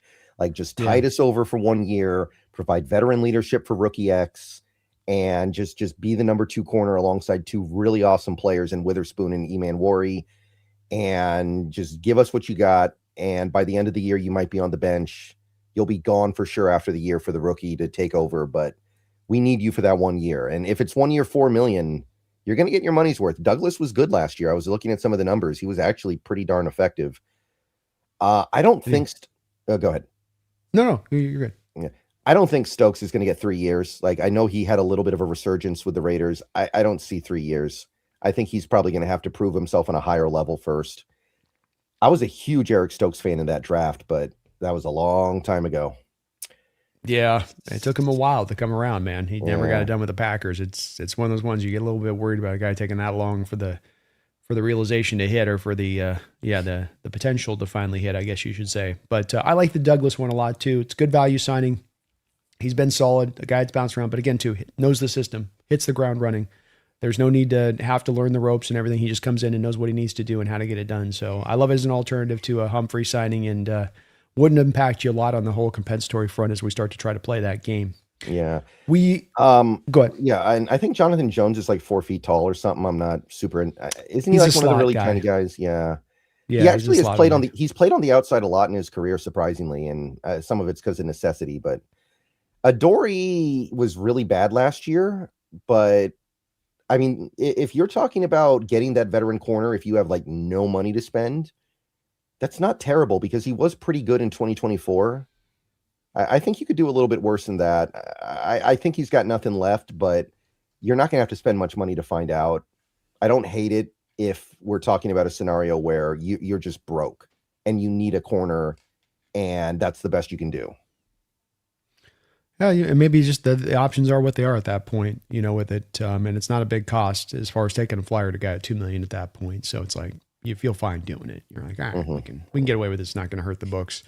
All right, we're going to look at our final position here kind of on this. And me and Brendan aren't looking at kind of 2 positions on this defense for a very particular reason. First, hopefully the Drake Thomas signing that just occurred 5 minutes ago illustrates as to why we're not looking at the off-ball interior linebackers. You're paying great money to Ernest Jones. You're now paying money to Drake Thomas. And now you also have your backup still in tow for both those positions in Tyrese Knight. So you're 3 deep there. I think does O'Connell still come back? I think O'Connell's still on the team. Yeah, I think he is. Yeah, so you're literally 4 deep at the position. You're just not going to look to address it. So we're not really going to look at the options there at off-ball linebacker, because it's really not an option. So all those that want Devin Lloyd out there, put those dreams to bed. That's not happening. Likewise, defensive tackle. This team potentially could draft a defensive tackle in this draft. Just can't see him putting any money to the defensive tackle position. You're spending big on Leonard Williams. You're spending big on Jaron Reed. You've got Byron Murphy still here. That's 3 deep. And then you've got Riley Mills, who the team has said, by the way, that they feel like he can play both the 1 tech and the 3 tech. That unlike kind of what he was at college, that they think he can do both in this defense. So you're 4 deep as it is. And that would lead me to believe that you're not going to really go sign some guy out here in free agency unless it's some vet minimum kind of guy that you're just taking a flyer on. So this is why we're not looking at defensive tackle and off-ball linebacker specifically, because it's kind of an exercise in futility. Yeah, I mean, I don't hate the idea of adding a true nose tackle, but I think it's pretty clear that with how good the run defense was last year, this team is fine doing what they're doing. And I don't think they feel some burning desire to add a true nose when they had literally the best run defense in football last year. I think as well, the part of that impacts that is, I think you're right. You could look at a nose being a possibility, but the thing that maybe impacts you in looking at it from not addressing that in free agency is that we have one of the few drafts coming along in recent years where there's actually some pretty good quality 1 techs. They're not impactful, but there's quality. So there's Daryl Jackson Jr., there's Dominic Orange. There's we've got Lee Hunter in this draft, Caden McDonald in this draft if you wanted to go higher, Dante Corleone in this draft. Like, there's some guys that are some big boy 1 techs if you want to go that route that you don't have to spend the money on. So I think that's kind of probably the better route to go there when it comes to that. Yeah, I'm inclined to agree. So that leaves 1 position basically. 1 position left, and that would be the safety position. And we have to walk into this acknowledging we got Okada coming back on the restricted tag. So you're technically sitting on your starters, but you could look to go higher. Kata's got 1 year left on his deal. We're going to probably have to make a determination what we're doing with Love's contract a year from now. So could be a little bit of getting ahead of this, Brendan. And we are anticipating as well that it's very likely Kobe Bryant's going to walk at this point. Yeah, and it's because of the money. I don't think it's because we don't like Kobe. I don't think it's because we don't think he's good. It's the money. So there was like one other safety that was projected to get about as much as Kobe. Let me see if I can figure out who it was. But I left him off because in my mind, if you're not going to spend the money on Kobe, the other safety, by the way, was Brian Cook, the Chiefs guy, who is probably going to be a free agent. I don't think the Chiefs can afford to keep him. But it makes no sense to say we're not going to give 14 mil, 15 mil a year to Kobe. Let's go give that same amount of money to Brian Cook. So I kind of moved off of that and just said, let's look at some guys that are going to be a little bit more reasonably priced, some of whom may still be out of our price range, but we can at least spend a minute talking about it. Absolutely. So we got Cameron Curl, who would be the Rams safety from last year that they would no doubt like to probably try to bring him back in the play, but might not have the money to do so. Jaquan Brisker, former Penn State safety, liked him a lot coming out of college. And I still do have kind of a soft spot for Brisker. Boy, I don't know about you, but watch him in the playoff game against the Rams. I thought he was all over the place. And I thought he played a hell of a game. Yeah, he is good. We got former Coug, Jalen Thompson out there with 2 year, $19 million, and Jalen Hawkins at 3 years, $24.9. The Brisker one's got me a little interested. It is a bit of a high price, man. And again, it's to your point on, okay, you're going to spend $4 million less to go with this, but we do know that the Seahawks were willing to try to get Kobe Bryant on a contract extension prior to the start of the year, which was probably a lot more in alignment. Probably not 3.33. It was probably like 28 that they probably threw at him at the start of the year. And Kobe was like, no, I'm going to be able to go make 14 after the year if I wait. This will get you a little bit closer to that kind of contract. And Brisker is more of a strong safety than a pure cover 2 shell guy, I would say too, which is a bit of an impact in this. But what do you think? Yeah, Brisker's relatively interesting, but I'm not sure that it makes sense to go spend 11 per on a safety if you're not willing to spend the 14. Like maybe Brisker is as good or maybe even a little slightly better than Kobe, but I still don't know if that's the right investment to make. Hawkins is kind of interesting. He was underrated for that Patriots secondary last year. He was, I think, one of the safety they had that was really good because the other guy they had was the rookie Woodson, who I thought was pretty rough for most of the year. Hawkins was nice. I still feel like it's a little too much money, though. I feel like this is a position where you can go a little bit lighter if you're going to move off of Kobe, but it's not completely without some degree of interest for me in a couple of these guys. Is also a draft that's got some strength to it at the safety positions too as well. Those guys tested through the roof, and a lot of them have really, really good tape as well. So could be a bit of an impact on this situation, but yeah, Brisker would be the only one on those that I'd probably want to lean towards if the price was right, probably even a little bit lower than what he's being projected at, Brendan. But I would understand if they wanted to go cheap because they are paying Love up around $13.5 million or something right now per. So, the cost is pretty high on your free safety as it is right now.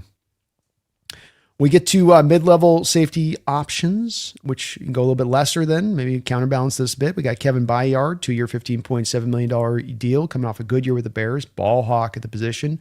Geno Stone played for Mike McDonald, but the Baltimore Ravens had his best year with Mike McDonald in that Ravens defense. Another guy that at the time was a kind of ball hawkish. I don't know if he's been as much that with the Bengals, Brendan. And then Reed Blankenship, safety with the Eagles, and Donovan Wilson. Any of these deals get you interested? I know that McDonald worked with Geno Stone before, but I'm not sure if he really wanted to. He's not really a Mike McDonald kind of defender, is he? It doesn't feel like it. There's a little softness. There's a little bit finesse style to the game rather than, what they say, run through it, not around it. Geno's a little more of a round around it kind of guy. Kevin Byard's kind of interesting, I guess, but he is getting up there, and eventually he's going to be out of gas. You don't want to be left holding the bag when that happens. And I kind of see the Bears keeping him. They've got some money freed up now that what's-his-face retired, and they're losing Brisker probably. I think they're going to keep him. Blankenship had a terrible year last year, apparently, for whatever that's worth. And Wilson, I think, is more of a box safety, not really a cover guy. He's like their remember Roy Williams back in the old days, the safety Cowboys had? Donovan Wilson, to me, is kind of more like that. He's a guy who's up in the box to lay the wood. Not really into these guys all that much. Yeah, there's not a lot here. There's age, there's the holes in games. You kind of put it together well on that. I just don't think there's a lot there that you're feeling good about paying the price here. And Bayard is also kind of more of a free safety. You already have that in kind of Love. He's more free safety than strong safety. So now who plays the strong safety-ish role? And you do some equivalent things in this defense, but one guy's going to be a little bit more down around the box still. One guy's going to be a little bit more with a tendency to depth. I think you got a little redundancy then at that point by bringing in those two guys. But yeah, this is the free agent class here a little bit. Some of these positions, there's just not as much great value out there, especially for the price that you have to spend. A couple of interesting names here, though, on these last free agents that would be kind of more value signings for the safety position. Tony Adams at 3 years, $19.5 million. Dane Belton, 2 years, $12 million. $12.4 million. Nick Cross, 4 years, $24 million. And Kyle Duggar, 2 years, 11.9, or 2 years, $12 million deal for him. Cross is kind of interesting. Still young player, Brendan. To me, that's the one. Indianapolis. To me, Cross is the guy you sign. He's your third safety for a year. Maybe he rotates in. And then after the year, either Okada's going or Love is going, or maybe even both. And then Cross is your starter. I think he's starting caliber. And it's basically just a way to bridge the gap kind of for a year. Because, and one other thing to think about, we got Okada, we got Love, we got no depth at safety because everybody else is gone, right? We lost Bell during the season. We lost Jarek Reed during the season. And Quandre Diggs is obviously not sticking around to sit on the bench for the 2026 Seahawks. So we don't really have anything going on at backup. AJ Finley is a free agent, by the way, and I don't think we're keeping him. And he was hurt all of last season anyway, so who cares even if he is here. So we have no depth. So it might behoove us to get a good backup in here as a third safety because, I mean, Okada looked good last year, but he didn't play a ton. For all we know, a bigger workload is going to kind of push him over the edge. Yeah, well, I think, and we did have with Love injuries last year hit him, and so injuries are going to come up, and you want to anticipate that stuff. It's part of why I like the Drake Thomas deal and having Tyrese Knight. It's like you've got that built-in depth when you have to call upon it, and know that you're not going to literally have to miss a beat. They all like to say next man up, but you got to have the actual talent there for next man up. You can't just train a guy up if he doesn't have the goods to get it done. And this is a way to maybe get out ahead of this a little bit. I anticipating that the team's going to look at, potentially drafting a safety, but Brendan, some of this might come down to you have to make one of these signings because you only have so many picks in this draft. First, second, third, you're down your fourth, your fifth. So you're going to have to maybe kind of do one of these deals to make sure that you're reinforced going into the draft to not to have to draft a safety. That's my real worry here is if you don't go for one of these guys in the market, you let Kobe walk, you're going to be maybe put into a little bit of that corner coming into this draft. It's a good safety class, but I never like being in that kind of corner walking into a draft. Yeah, I anticipate that we're going to hit UDFA hard trying to find special team safeties as well, because we don't really have any. So I'm anticipating that. And I think that you, even with that, might need to add somebody like a Nick Cross or a Dane Belton, because those guys are capable of playing on defense in the NFL at a decent level. So I'm in on that 100%. John's already found the next Ty Okada, Brendan. It's fine. He's already got the next guy somewhere he's got his eye on. It's no problemo. No problemo. So safety class, a little rough overall, folks, outside of some of the top guys. And I do like Brian Cook a lot. I'll tell you that. He is a better player than Kobe, but your points do stand about the cost and the price. And if you're going to pay this one way, why not just stick with this with the bird in the hand and what you have at less. But it is a very good player, and he is going to get reward out there handsomely. Might drive some of Kobe's contract. See which one gets done first, maybe before the other. Martin Lawrence, thank you for the $5 donation. Appreciate you for that, Martin. And thank you to all of you guys for donations on both Brendan and my side today. Very kind of you guys. He says, Walker at 10 to 10.5 million average per year on 3 years, and Shaheed 13.5 to 14 million APY on 3 years would be the highest I'd go for those deals. Any higher was a no for me. Yeah, I was somewhere around there as well. I try not to grandstand over $1 million here and $1 million there, but you do have to draw a line at some point. And, to John Schneider's credit, and this is something that I think is frustrating people right now, but it's something that I think we also have to give him a lot of credit for. He draws his line in the sand and then he's not willing to cross it. Or if he does cross it, you have to drag him kicking and screaming like with Russell Wilson. Like we know how ugly those negotiations got and how pained Schneider was to give Russell Wilson the contract that he eventually gave him. But that's a quarterback. That's a little bit different. So he's sticking to his guns on this value, and I don't think he's wrong for doing that. We may end up feeling bad about it a year from now, but I don't think he's wrong for saying, I'm not going to pay you just because. I agree with you. I'm on the same place, Martin. We're all three in the same place on this one. I'm maybe a little bit willing to go a little bit higher with like the Walker deal, but you're in the place that I'm in, the Sheehy deal, and then these guys are going to get paid significantly more than that on average per year. Not just a little bit more, not $1 million more per year, but fairly significant more. And you do too many of these contracts where you overpay across the board. And we already have deals on the house that we've got to spend on guys that we're paying pretty good high market prices on. That's not the best way to continuing to build a sustained championship contender. You might have gone for it the next year. You might have said, damn the future. Let's get it now. We just won the Super Bowl. We have to go now. Rather than that, let's operate with we got a window here. We had the third youngest roster that won the Super Bowl, in the NFL last year. Let's understand that this thing's just cracked open. We had the ultimate success while it just cracked open, but it has just cracked open. Yes, we want urgency, but we don't have to do it desperately so. It can still be done smartly and intelligently, and I trust that John's going to do that. Yeah, and like I've said over and over again, I know some people would disagree, and that's fine, but in my mind, Walker's not worth what he's going to get, and he doesn't have to be part of this core. It's very rare that a running back is truly part of a team's core. Our core is Darnold, Cross, to a certain extent, Lucas, JSN, Witherspoon, Big Cat, and I'd say Ernest Jones. Emanwari. Yeah, like your core can't get too big. Your core can't be too big, or else you're gonna end up not being able to pay everybody. And they've made choices. Like, would you rather be able to pay Walker but then lose Abe Lucas this offseason? Because that's probably what would happen if we didn't extend to Lucas last offseason. He'd be worth way more money. By the way, we got a great deal on that Lucas extension. And you'd probably be like, okay, we're keeping Walker now, but we're going to lose Abe Lucas and we're looking for a new right tackle. Like, you got to make your choices.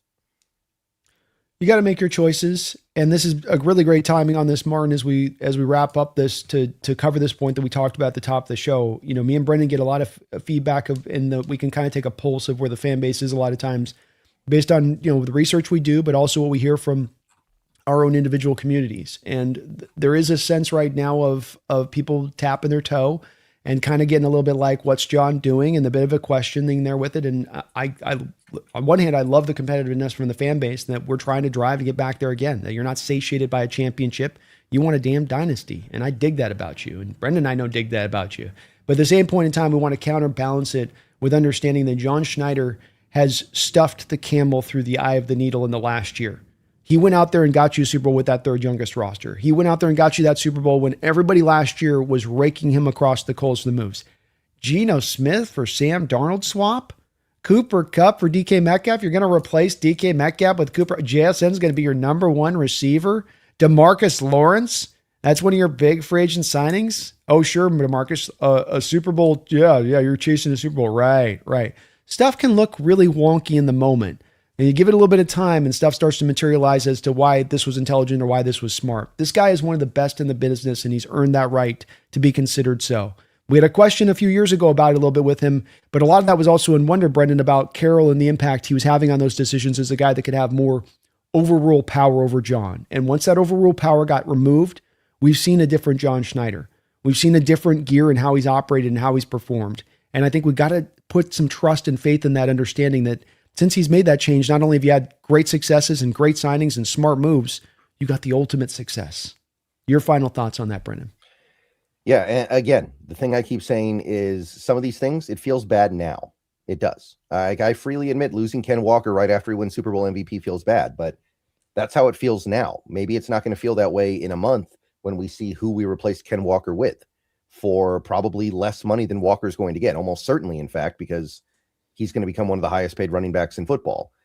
I just, I'm not taking away anybody's right to criticize John Schneider if they feel like he's doing bad. And we may end up feeling like he did a bad job this offseason in 9 months, actually like 10 months. Like, trust me, if we get to January and we lose in the playoffs because we can't run the ball, and meanwhile we're watching Ken Walker in Denver lead them to a Super Bowl, that's going to be tough. I'm not going to like that.